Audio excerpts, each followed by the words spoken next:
through problems during their navigation. Michel today is going to give you some tips to learn how to navigate on uncertain times. The floor is yours, Michel. Thank you. Thank you very much, Maria. Hi, everyone. Do you hear me well? Is it okay? Can you show me by a simple sign if you hear me okay? Okay, perfect. Hi, everybody. Okay, so my name is Michel Lévy-Provençal. I'm a futurist, but the term futurist is a misleading word.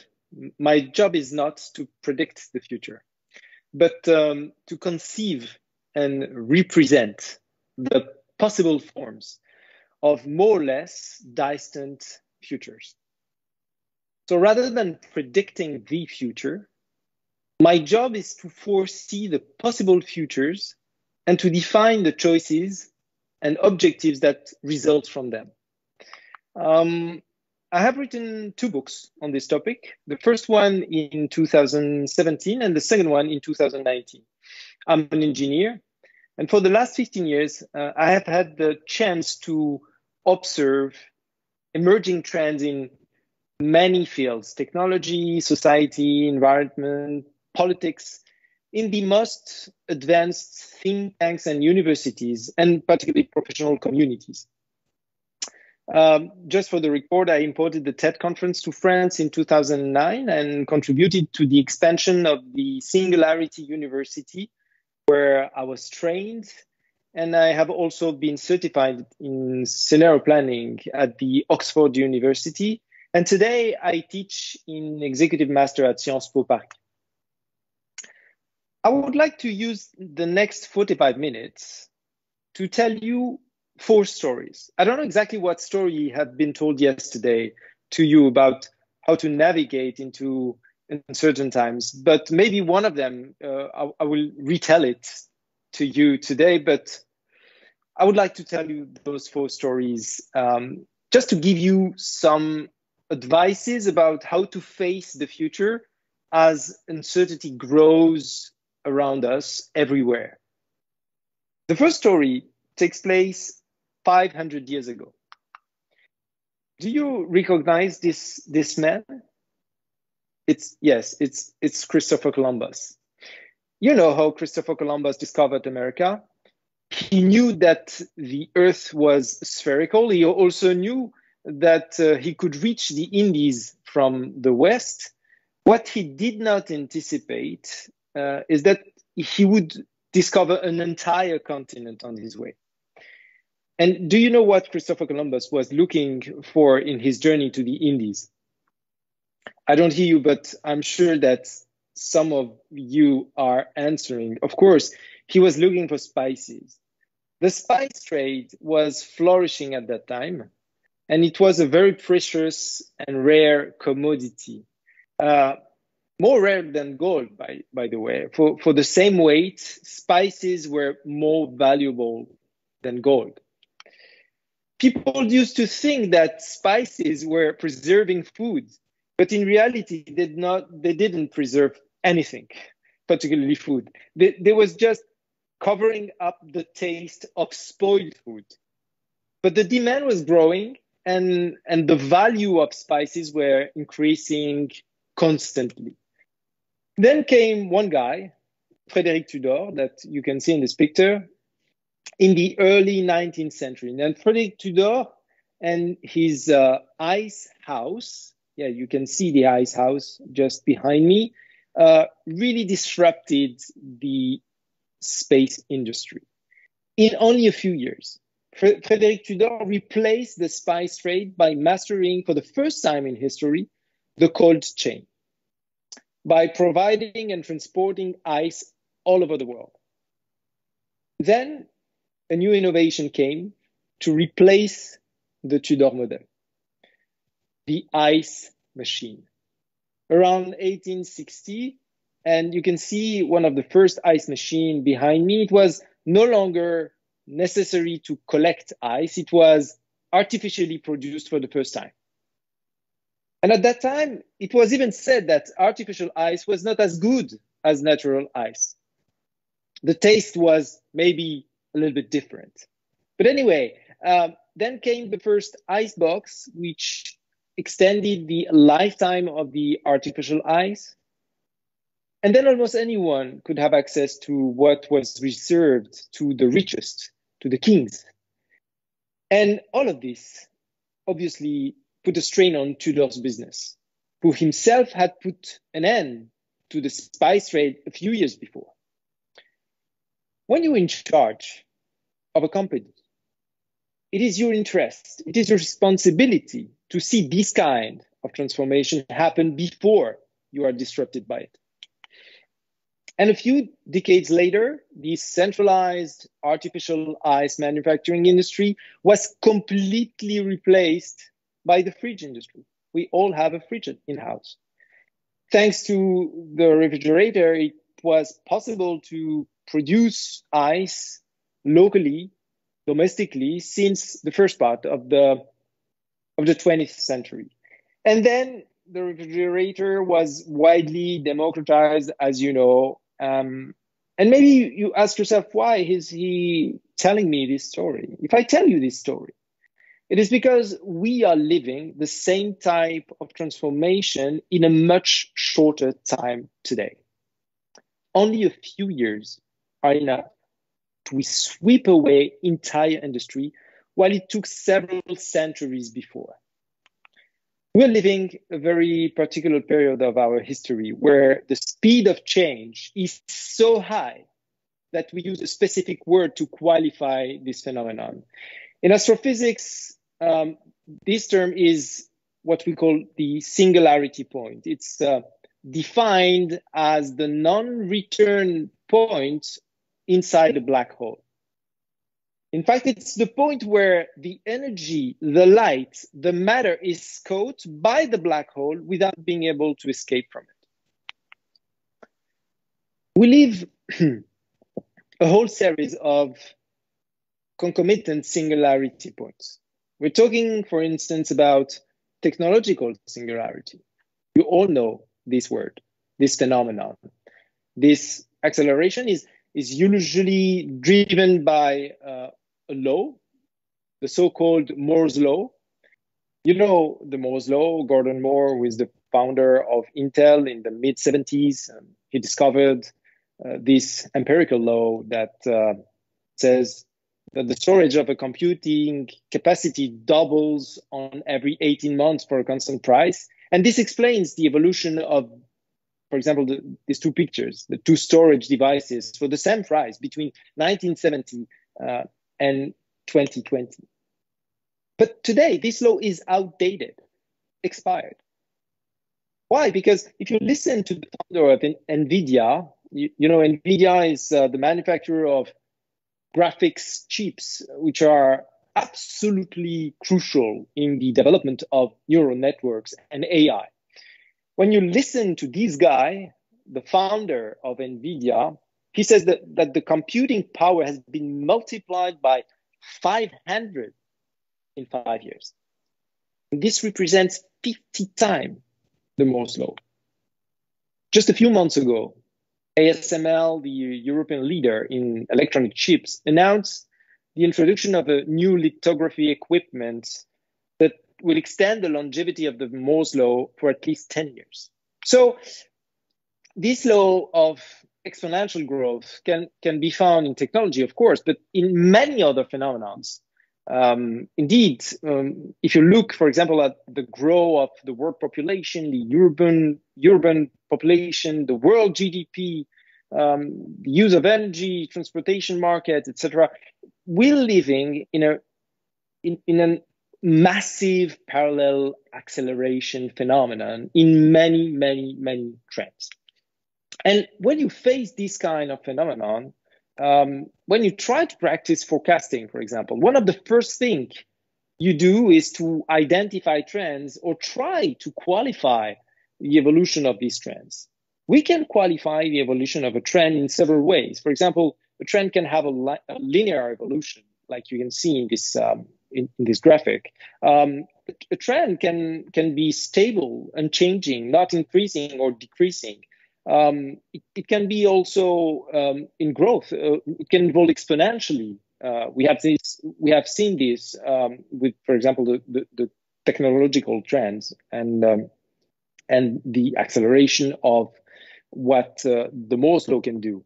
And finally, you can see a brutal decrease, a collapse, for example, of a trend. The problem is that at a particular moment in time, we do not know for sure what the evolution of these trends will be. We can make hypotheses, qualify the plausibility of its evolution, but to do this, we must be able to rely on data, on facts, and we must use methodologies and beware, of course, of some biases that can mislead us.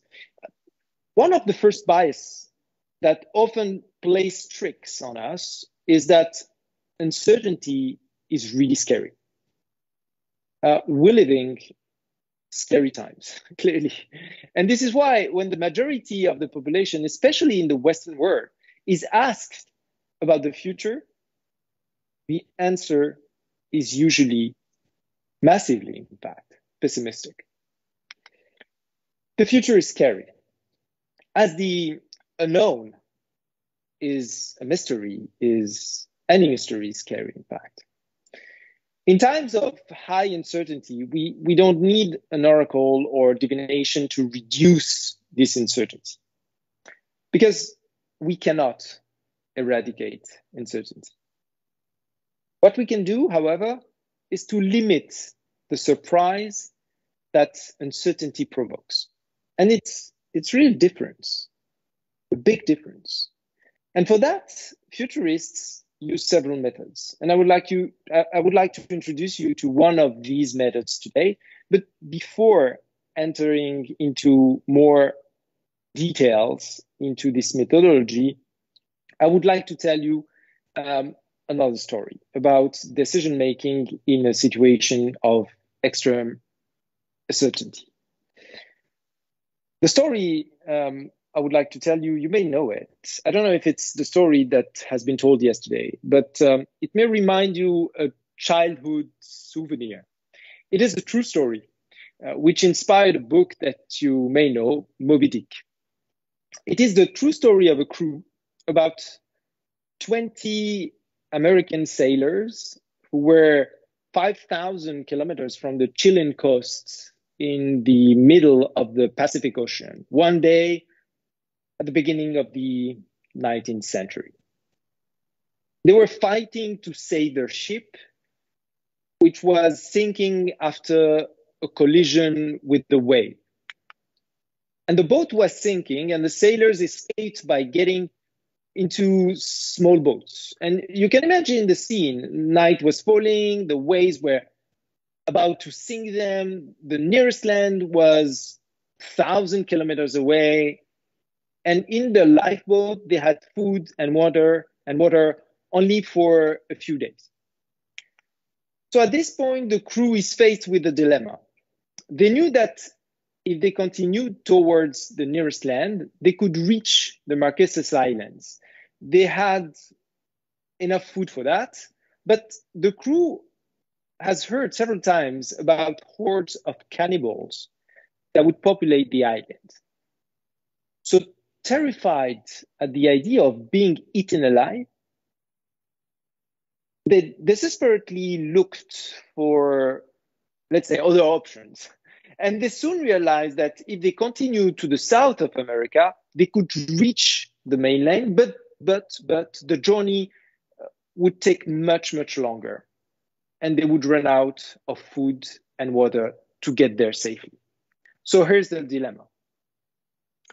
Faced with this dilemma and what is in fact on one hand a short trip to the cannibals, and on the other hand a long trip with the risk of running out of food and water, the crew decided to vote. And unanimously, they chose the longest journey and a drastic reduction of food supplies. 2 months passed, and by chance, a boat crossed the path of the crew in the middle of the ocean, and half of them was rescued, but the other half died. What happened during those 2 months? The half of the crew that survived ate the food in only a few days. And rather than starving themselves, the survivors end up feeding on the bodies of their shipmates, cannibals. Terrified by the cannibals, they had chosen the most difficult but least frightening path. The fear of the cannibals, even if it was completely imaginary, was greater than the fear of a possible starvation. The worst fear had made them take the worst decision. And fear is the worst advisor, in fact. The second story I would like to tell you is a happy hand story. It's the story of the American Admiral James Stockdale. In the 60s, Stockdale was a pilot during the Vietnam War. He was shot down and captured in Vietnam and sent to a hotel, the Hanoi Hotel. It's quite notorious there. It's a prison camp, and he stayed there for more than 7 years. And Stockdale had to endure horrific torture dozens of times and had to do horrible things to survive. When he got out of jail, some journalists asked him about the difference between people who had made it and those who had not. And his answer was, that's easy. The people who didn't make it were the optimistic one. The optimistic. The optimists were saying that they will be home by Christmas, and then Christmas came, and they didn't come home. Then they say, well, we'll be back by Easter. And then Easter came, and they didn't come home, and so on, until they die from despair. Those who have survived are those who had at the same time the honesty to face current reality and the total faith in their ability to prevail in the end. But how to do this? Today, organizations that try to solve the Stockdale paradox rely on facts. They analyze them in order to prepare themselves for the different versions of the future that these facts carry.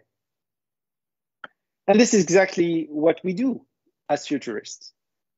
Imagine for a moment that you have a time machine, a machine that allows you to travel in time, and that allows us to travel back, for example, 20 years to 2002, with all the knowledge of what happened between 2002 and 2022. Frankly, this would be extraordinary for all of us, for entrepreneurs, for investors, for any company, big or small, for any organizations, in fact. It would be an extraordinary competitive advantage. Can you imagine, for example, your fortune in Bitcoins? Having this ability to see the present from the future in order to act with the knowledge of what will happen gives you an extraordinary competitive advantage. This is exactly what Google, Amazon, Facebook, Apple, Microsoft, and all radical innovators do. They spend their time imagining possible futures and the resulting opportunities and risks. They look at the present through the glasses that are in the future. Seeing the present from the future, from possible futures, from possible versions of the futures, gives them an extraordinary competitive advantage, because the futures become the different futures, the different visions of the futures become an opportunity for them. The future in this way is no longer a risk, because it's no longer scary. On the other hand, when you look at the future through the prism of the present, through glasses that are in the present, which is what we naturally do, in fact, we see the future as a scary mystery. We perceive it only as a threat, a risk, a challenge. So what I will do now is to propose you to give you some keys of this time machine to help you transform fear and risks into curiosity and opportunities. And once again, it is not about predicting the future. It's about imagining many different possible futures, several possible environments for these more or less plausible futures, and to be ready more quickly than your competitors to act because you have already identified the risks, the opportunities, even the solutions associated with each of these futures. This is what we call the cone of possible futures, which is made up of a myriad of possible scenarios. And each scenario can be illustrated as here by an image, a landscape. And for each scenario, we can identify the risks, the opportunities, and the possible solutions to experiment. This is exactly what we call scenario planning. First of all, when we do a scenario planning exercise, we first must define the issue we want to study and the time horizon we want to work on. For example, how we will work in 5 years, how we will be transported in 7 years, how we will be fed in 10 years. Secondly, we identify trends to work on. A trend is as written on this board, it's a phenomenon to which we can associate a pattern which can be confirmed or denied. Keep in mind that the trends are different in nature. We work with social, technological, environmental, economical, and political trends, even sometimes with legal trends. And from there, we produce what we call scenarios. A scenario is a short story that defines a possible future generated by the intersection of at least two trends.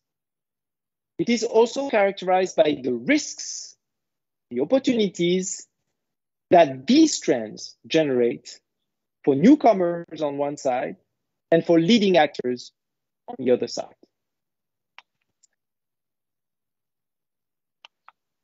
Let's do a quick and simple scenario planning exercise together to be sure that we understand how we can use this methodology.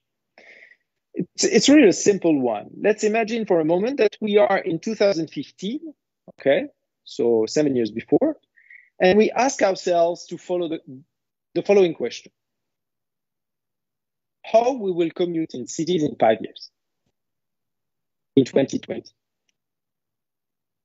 First of all, among the different trends identified in 2015, there was the democratization of a new type of individual electric transportation devices, like Segways and the first electric scooters, for example, that you can see on this picture.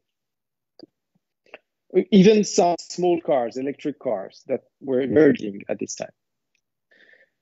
Well, there were also another trend among the other signals identified in 2015, it was the emergence of what we called the sharing economy. We started to see flagship programs like Uber, Airbnb, BlaBlaCar.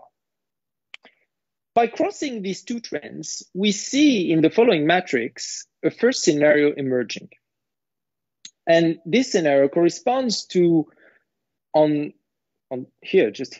corresponds to the development of the sharing economy, but without the emergence of new individuals' electric transportation devices.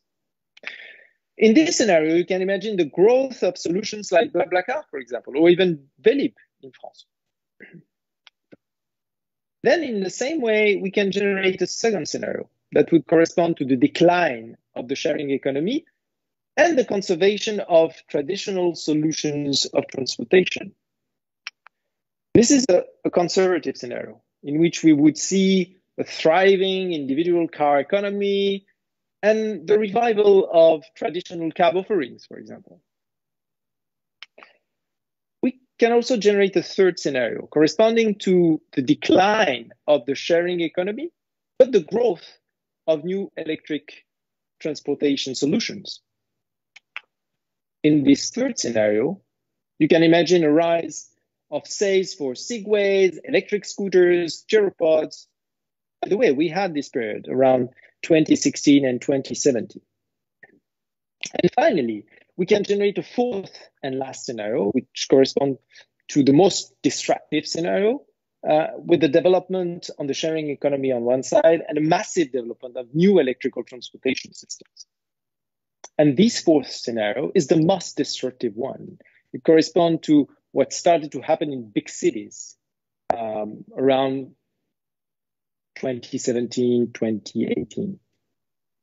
Scenario 4 is often the first one we focus on during our scenario planning sessions. To be effective, of course, this exercise must be done regularly and updated, considering new trends and the feedback of the reality, because we are in changing times, and the more we do this kind of exercise, the more we are ready in case of a radical change. These four scenarios are the product of the intersection of two trends only. Of course, you can do this exercise with many other trends, and you can repeat it time after time. And you can find solutions, opportunities associated to each of these scenarios. When we realized in 2015 that this scenario could happen, in fact, we could try to continue with new trends like the one you can see in this picture, other trends. You can see, for example, the development as a trend. You can see the development of new autonomous vehicles on one hand, flying vehicles, for example. And on the other hand, the rise of decentralized and autonomous organization based on blockchains. And if you do the intersection of those two trends, you can see many, many scenarios that could happen, at least four, in the next 5 or 7 years. You can imagine what would be the most disruptive scenario based only on those two trends. It is important to understand that this work of imagination produces a cone of possible futures. And it is key to validate or invalidate these scenarios regularly in order to see trajectories for your strategies as an innovator or even as an investor. In scenario planning, the more we open the cone of possibilities, the more we are able to prepare for the massive radical disruption. We often say that we have a ghost scenario in mind, what we call the linear evolution of a market. It is, in fact, the center of the cone. But as a good futurist, you must never refuse to explore the craziest ideas, the one that leads you to the extreme of the cone. It may seem absurd at first, but these are the ideas that make you explore the extremities of the cone, the most interesting scenarios, the most disruptive scenario.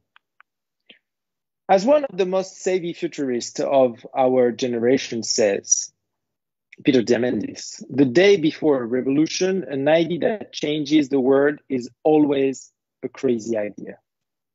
When we do scenario planning, we have to work on those ideas that are the craziest. Here are in history some ideas that seemed crazy for certain experts. In 1929, the Brother Lumière, the Frères Lumière, were convinced that talking pictures would not remain popular for long. Daryl Zanuck, who was the head of the 20th Century Fox, was sure in 1939 that TV would only be successful for 6 months. Even Bill Gates, he thought that no one would need more than 600 kilobytes of memory for a personal computer. Crazy ideas. Working on the craziest scenario based on the craziest ideas is opening the cone of possible futures. This will allow you, this will allow us to prepare possible actions if a radical scenario arises. And therefore, get a lead on your competitors. One of the first guy who discovered and used this approach was a French guy. He's the creator of the scenario planning methodology, and his name is Pierre Wack. He's quite unknown. In the 70s, he was working for the Royal Dutch Shell, and in 1965, Royal Dutch Shell was a flourishing oil company. At that time, Pierre Wack set up a strategy based on prospective scenarios. He gathered his team quite regularly to create, elaborate possible scenarios of evolution of the oil market and deduced possible action plans regarding these more or less probable scenarios. Wack's idea was simple.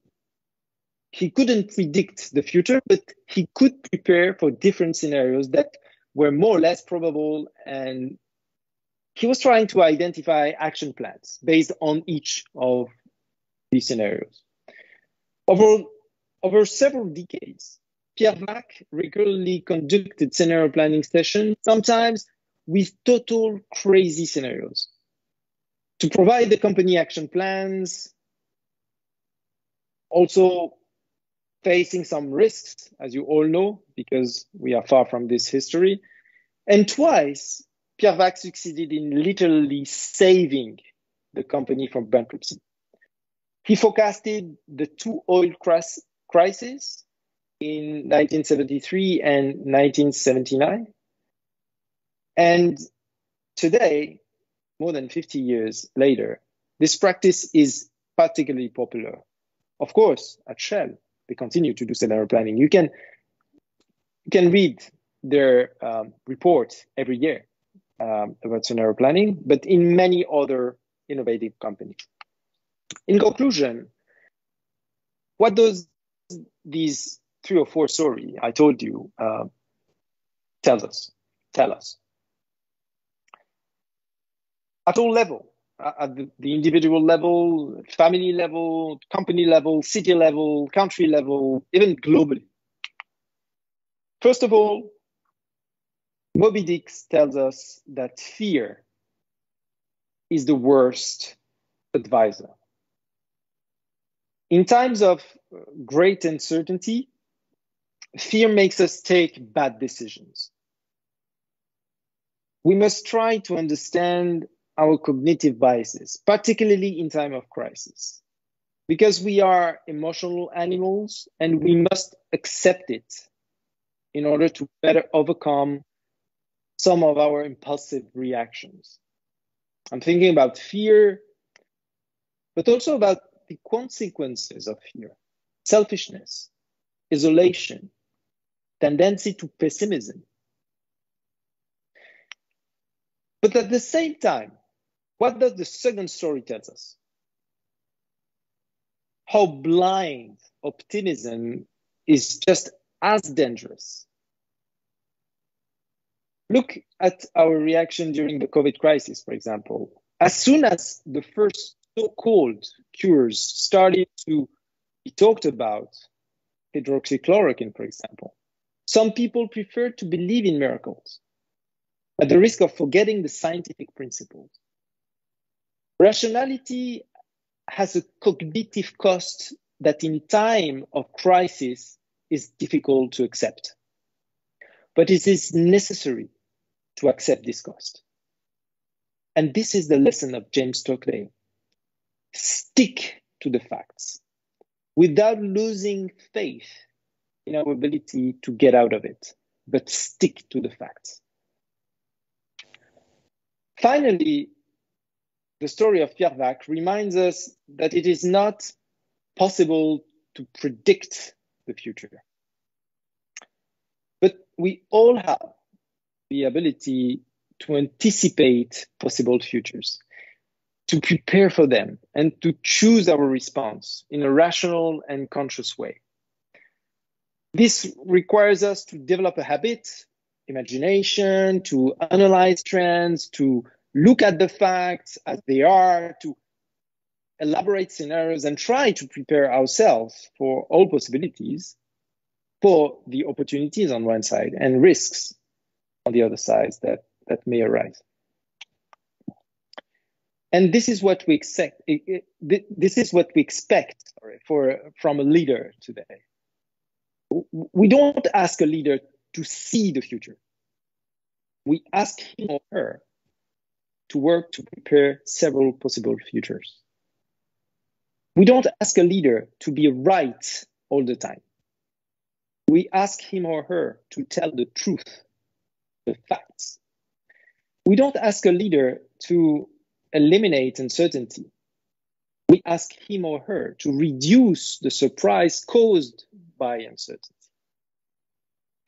We're facing an extremely brutal moment of successive crises, which has an impact on our health system, our economy, our psychological balance, our social balance, the geopolitical balance.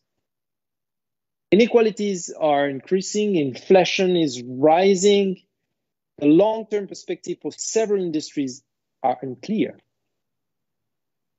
But if we work to identify potential scenarios for the future and prepare for the risks and for the opportunities that arise, if we face these scenarios with discipline and without fear, we will successfully navigate the ocean of uncertainty in which we're living. And this will not be the result of naive optimism, but of real collective leadership. Thank you.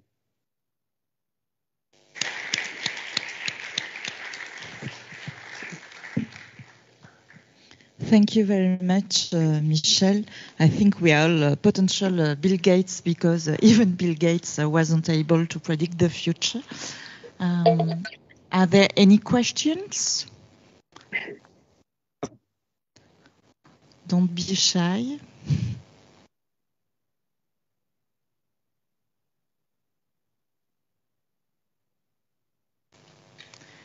They are very shy this afternoon.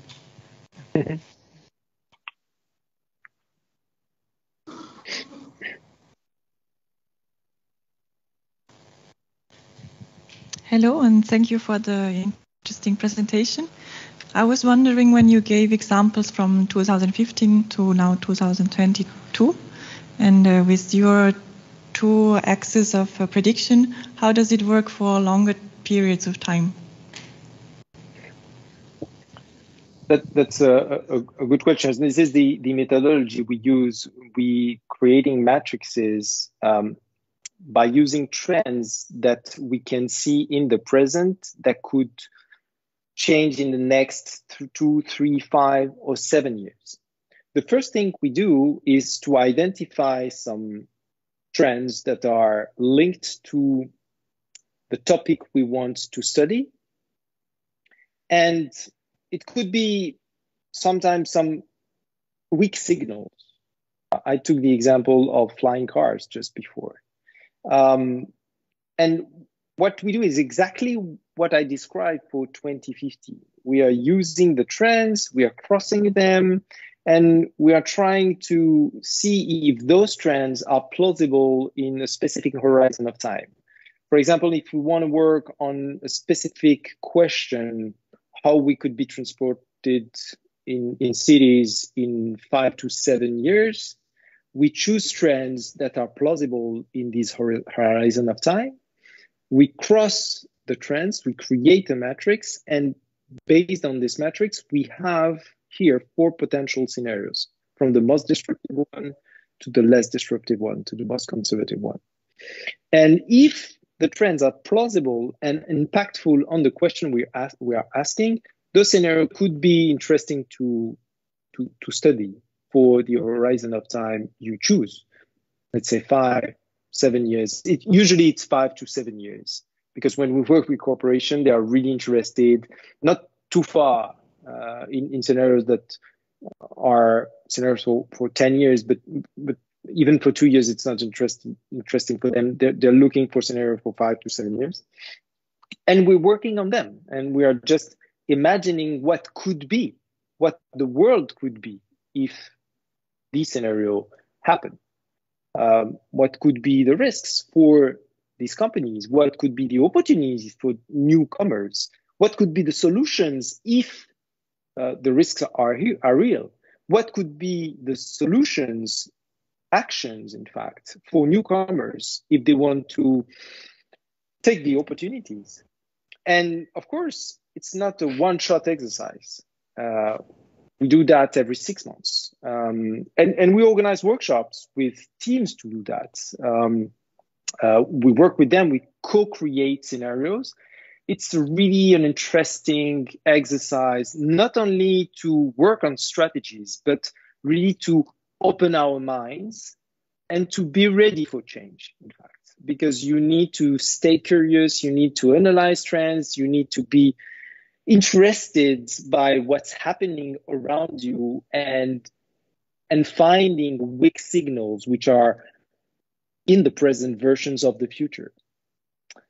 Well, that's it.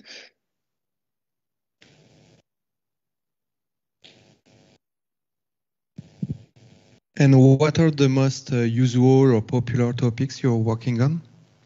Oh,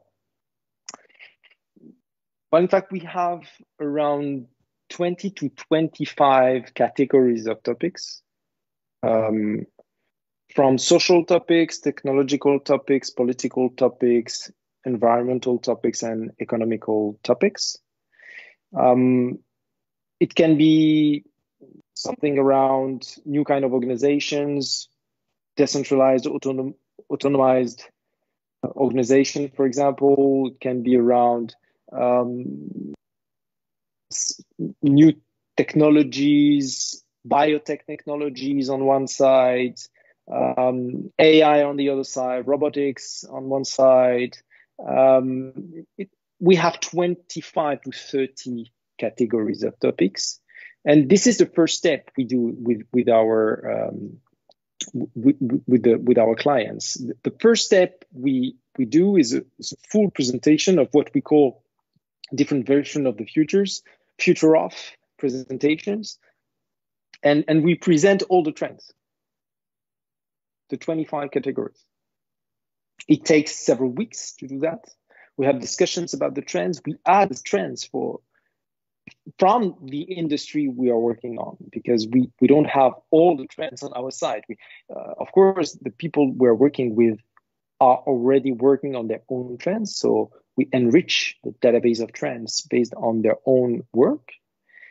And using those trends, after that, we ask ourselves a question: what topic, what issue we want to work on? How we're going to work in 5 years, how we're going to eat in 5 years, how we're going to produce energy in 5 years, etc., etc. And then we use the trends to qualify 2 trends for one session of scenario planning. And we do a scenario planning session. And after that, we pitch the solution based on the different scenarios, and we come back to the trends and choose other trends to intersect them, recreate a matrix, recreate scenarios, etc., etc. So, you know, it's so rich that we even created an AI application that combine all the trends and can generate, using AI, scenarios based on many trends that exist in our database. This is what we give at the end of our sessions. We give access to the tools so the teams can play with the AI and work with it to recreate small versions of new scenarios.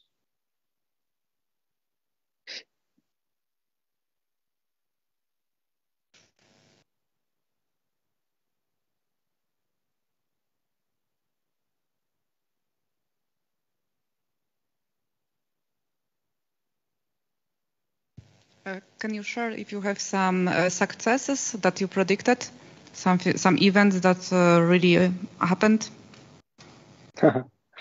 That's really a good question. The example I took just before about transportation was an exercise I made during one of our events in 2015, in fact. I changed a little bit the example because I had to simplify it. But in the different version of it, it was not so disruptive than I presented here. The version the most disruptive scenario we worked on was more around electric car sharing solutions than gyropod or electrical bicycle car sharing solutions. It is one example. The other example I can give you is one is one session I made. It was I think 3 or 4 months ago with a bank company, an insurance company, and it was the risks team, one of your competitors, by the way. And we worked on the future of production and the way people are going to consume and product common goods, in fact. And we were trying to face what could happen in 5 years. And one of the most interesting scenario they were working on was around this idea of really localized production of common goods rather than a globalized way of producing goods like we do for many years, for example, with China, and the emerging of new kind of systems to do that.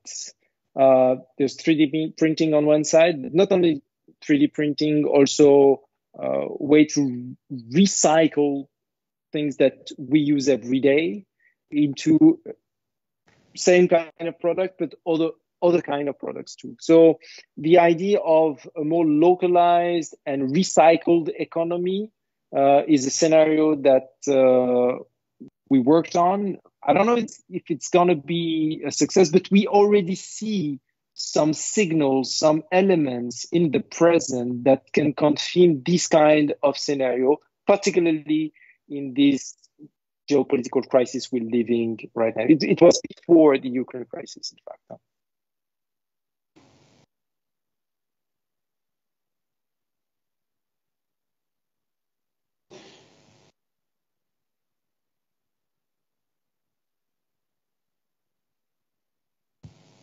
Hello. With the methodology, I guess you can imagine a lot of scenarios. How do you choose the one you want to prepare? You don't choose. You don't choose. The more you choose, the more you inject your own judgment on the scenario, and it leads to a bias.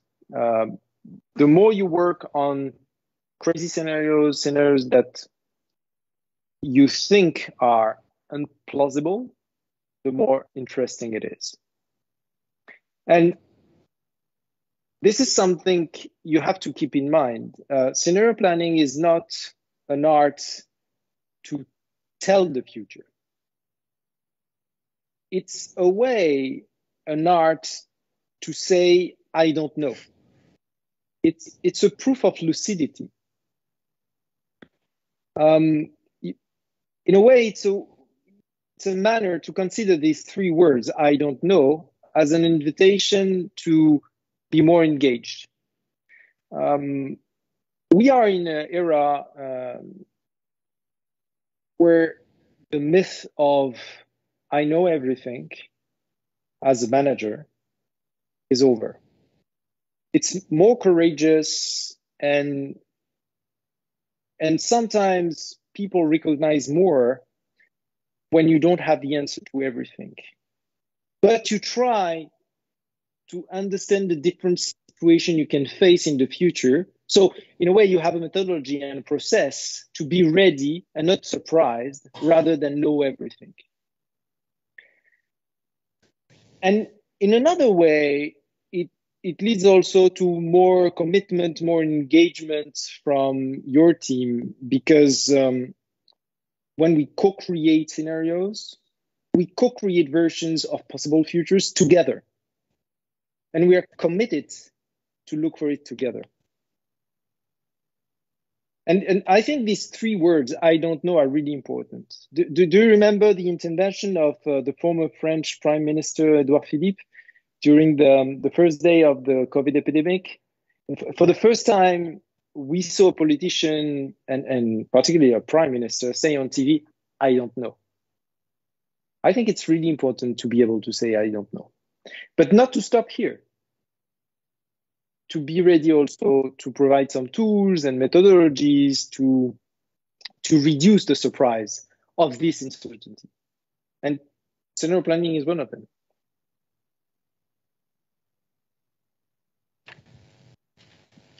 Maybe it could be interesting to know who of you have already said, "I don't know," to your teams. Can you just raise your hand if you already did? Not so much. Half, I think. And does some one of you want to comment about it? Is it difficult to say "I don't know" to your teams?